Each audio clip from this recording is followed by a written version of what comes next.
Hey everybody, welcome to Journey Through the Generations. I am Philip. Hey guys, I'm Trisha. And we're bringing you an episode today to talk about funeral programs. Yes, funeral programs are one of my favorite resources during my research journey. Only a family researcher will get excited about funeral programs, right? Yes, you are absolutely right. Only a genealogist will say, let's talk about funeral programs. Do it. Let's go. Let's do it. Funeral programs are, I feel, one of the most underrated resources that can be used to get great information about a person's life. Yeah, I mean, it's just something that you don't think about, right? Because it's not in your face all the time. So you don't get an ad from about funeral programs like you do Ancestry, correct, or Family Search, or whatever. So it's not top of mind. Yeah, and it's not a record that's out there on a lot of sites where you can, like census records or birth records. They haven't really been digitized that much to be able to have access to them. So I think that's another reason why a lot of people don't think about them. Yeah, there's just so much, good information, in those funeral programs. So we'll talk about that. Yeah. So let's just remember that funeral programs in the African American community hold great pride in them because it was they started during a time when newspapers weren't publishing information when African Americans died in communities. You didn't have obituaries about Black people unless it was a Black newspaper. Yeah. And I mean, I don't know, I just think, of course, it's older folks who like keep funeral programs like that. And I guess I put myself in, older. But, you can look in a box in somebody's house or in a drawer or something like that. And there will be funeral programs for everybody in the community, not just the family. It's not just your family. The dude down the street that passed away, yes, there's a funeral program. He has nothing to do with your family, but he was in the community. And you'll see that in there too. Yes. So my collection, originally, my personal collection, started when my best friend, Justin Brown, passed away in 1998. I kept his funeral program. And then the very next year, my granny, Gladys Denson Mays, passed away. And I kept her funeral program. And I kept them in a drawer in my bedroom up under my socks. That's where I kept them. And then after that, every funeral that I went to, I would always place the funeral program in that same drawer. And I got that from growing up. My granny went to a lot of funerals, and she would always come in after the funeral, and she would put the funeral program in the dining room drawer on the bureau. And that's where they were. Yeah, and she's big time in the community, Right. Her name carries some weight. Yes, so she was at a lot of funerals. And she was a teacher, and she did a lot of stuff in the community. So she probably went to more funerals than some of the preachers, yes, if not more, just as many. And I don't know if you remember from our earlier episode, we recently cleaned out that house that she lived in. And in the dining room bureau were a lot of those old funeral programs. So they were still there where she put them. Yep. And there's going to be some gems in that box or that stack of funeral programs. Oh, yeah. You just don't know what it is yet, but once we get through them, there's going to be some good stuff. That's kind of the history of my personal collection. But then once I knew I wanted to do this research, the first thing I did was go to her funeral program because I knew I had hers. And you kept it in our filing cabinet. You knew exactly where it was. And I got that out to get out information about her life. And then I thought about it and I was like, well, if my granny kept funeral programs like that in a drawer somewhere, there has to be somebody else in the family that has a bunch of funeral programs that I can access. And I was able to find someone in the family who had 4 big 3-ring binders of family and community funeral programs back in 2016, I think. And that's when we got the scanner, and I went one weekend and he let me scan all of the programs that I wanted. And he didn't want me to leave the house, but that's when Typical. right. And that's when my collection really started to take place and grow. Yeah. Okay. So if you haven't heard, older episodes of ours, I'm new to the game, I'm just now starting, but I didn't really keep a bunch of funeral programs as I was growing up. And quite honestly, and I'm appreciative of this, I really didn't have a ton of people in my family pass away when I was younger. Some did, of course, but it just wasn't a lot. So I thank God for that. But, as I get older now, that circle of life, we're not on that side yet, but we're getting to that point to where, our grandparents and our parents are passing away, aunts and uncles and all that good stuff. I'll start picking them up but I think I have a funeral program for my grandmother on my dad's side and Ms. Mays and a cousin. And think that's really it. But I'm sure my mama has all the other ones. I'm sure she has for my grandparents. Right. And, I would like to see what her collection looks like. Oh yeah, because she used to go down to the country to she came from a big family. The funerals that was down in the country, she would go to. Right. And so I'm sure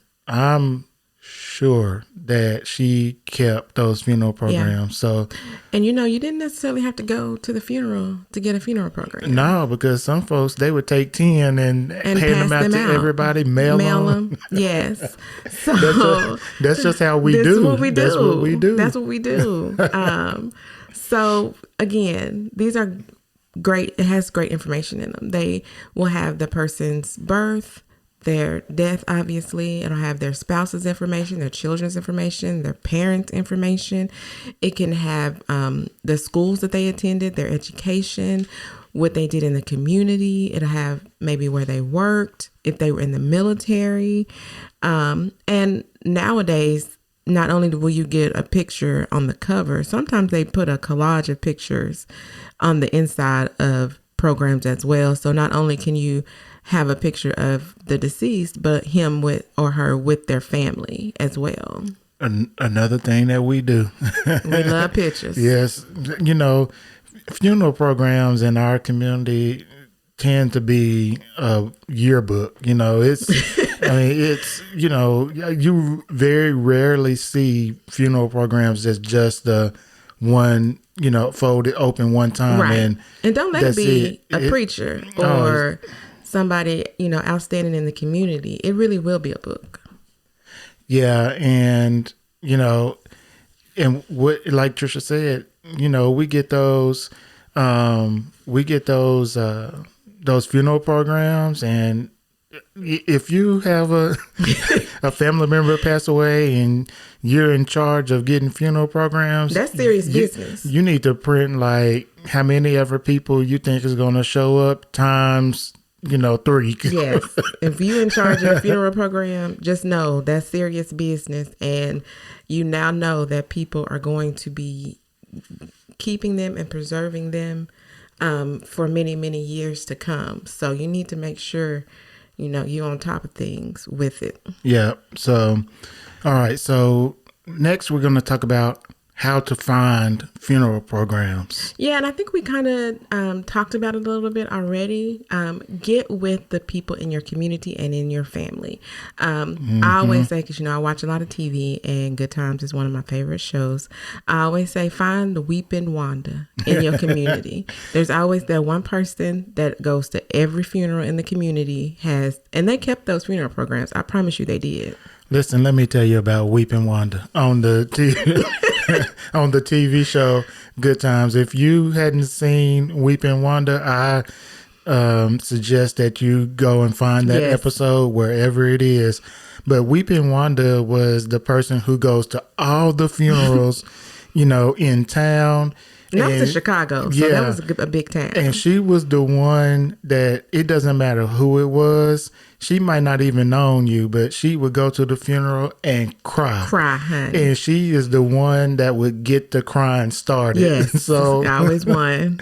So Weeping Wanda, that was so funny. So you got to see that. But that's really true, especially in our community. There are people who go to funerals, especially in smaller communities.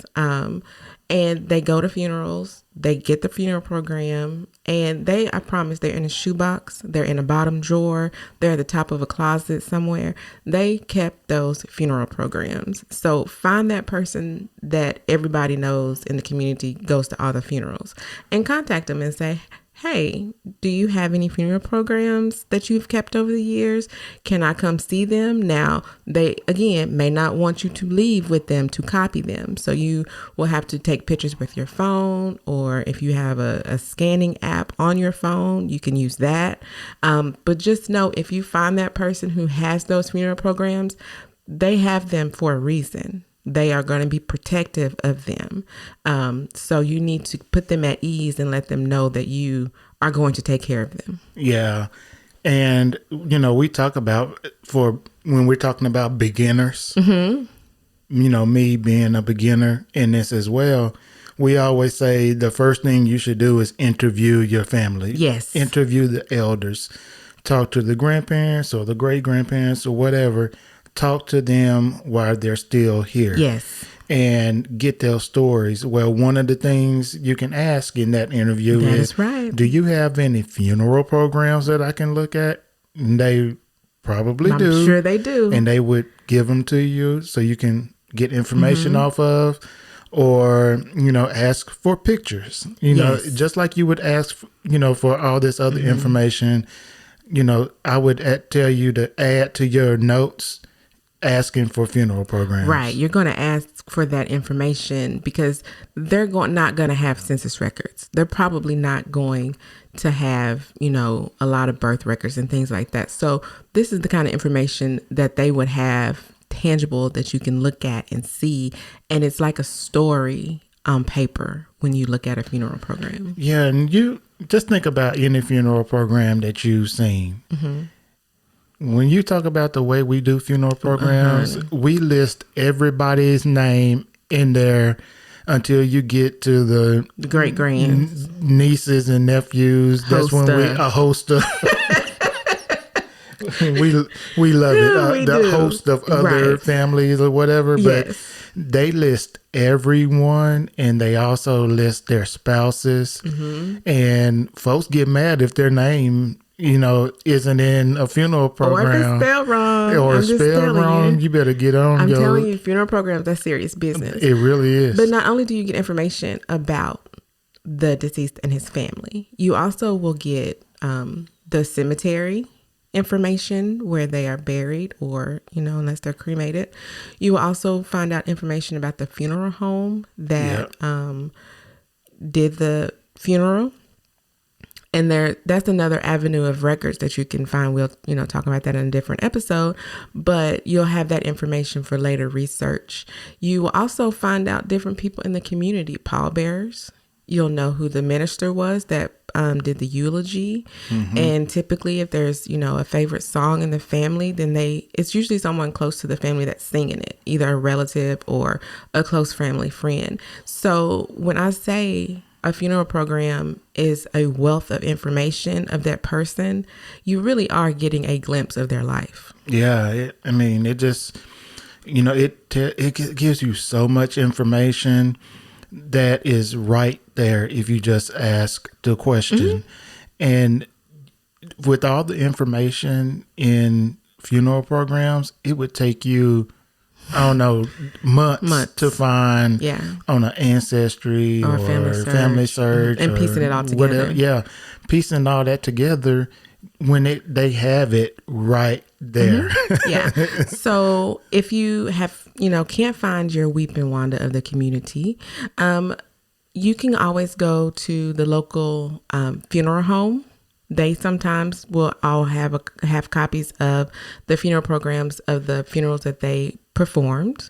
So they would have them. Also churches, that's a good option, because a lot of times the community, if that's your church home, that's where your funeral is. So then they keep a copy at the church as well. So they probably will have a good number of funeral programs. Also, you can check the local libraries or the special collections, because sometimes this is what I plan to do with my collection, is to donate it to a library or a repository. So you just never know. Contact the local library and ask the question, do you have a collection of funeral programs from the community?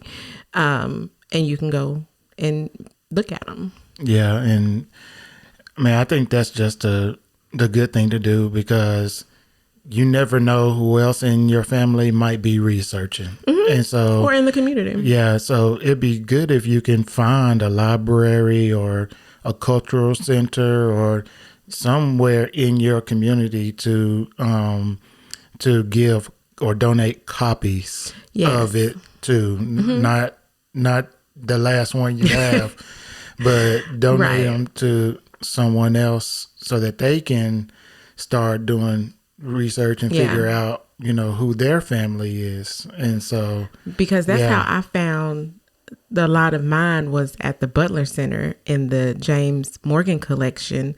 He has over 1,000 funeral programs from my hometown in Newport. So I was able to find my own family in his collection. He's not related to us, but he was big in the church, and he did a lot of printing for families and things like that. And he wrote programs for families. So he would always keep one if he did one. So, and he has passed away, and his family donated his research and all of his programs and everything to the Butler Center. So that's where I was able to find a lot of my family. Yeah, which is really cool. And so, with Roots Tech just happened not too long ago, I really started researching more, right? Especially during the conference. But I was just researching, and then I called my mom because I saw a name on Ancestry that didn't resonate with me. I had never seen it before, and then I saw a name for my grandfather that I'd never seen it like that. His name is Jasper, but in this particular record, it said JP, but his middle initial is not P, it's G. And so, that kind of thing kind of threw me off, and I was like, I need to call mama and figure out what's going on. But when I was talking to her too, she said that she was going to pull out some information and stuff for me for the next time I'm down there. I can look through it and bring it back with me. I'm sure she's gonna let me bring it back. I don't know. I'm her favorite. I'm her favorite child, so it doesn't matter. I'm her favorite. I'll take the scanner just in case. Well, yeah, we'll take it, but I'm just telling you, she's gonna let me bring them because I'm her favorite. So okay, that's what's gonna happen. But I'm sure there will be funeral programs in that information that she shares with you. Yeah, I mean, I'm finding information, and when I'm looking for stuff, I get kind of cynical about some of the information I find, because I don't want to get a bad piece of data or something, and then it sends me down an incorrect path, rabbit hole. And I'm now looking for other folks' family members and not mine, and not yours, and that scares me half to death. But you would trust a funeral program from your mother? Yeah, because that information came straight from the family, not from who knows who on Ancestry. Yeah, and somebody transcribed information and, a lot of different stuff. Now, I mean, I understand their records. They are official records, and I get that. But it's different when it comes from your family or the community. I mean, there's a trust there that you can't get anywhere else. Yep. And I've heard so many stories from other researchers about, they thought, their family member was this person, but, maybe they put incorrect information on the document, or, no Had a one similar knew name. or whatever. Yeah. And so that's what scares me about this. Okay. So, anyway, for funeral programs, yeah, I'm going to hopefully get, a lot of those from Mama, and I'll be able to either verify The information what I that you found have already. or add new stuff to it. I feel like you're going to do both. Probably, yeah. So once you have started your collection of funeral programs, you want to preserve them and make sure that they stay in good condition.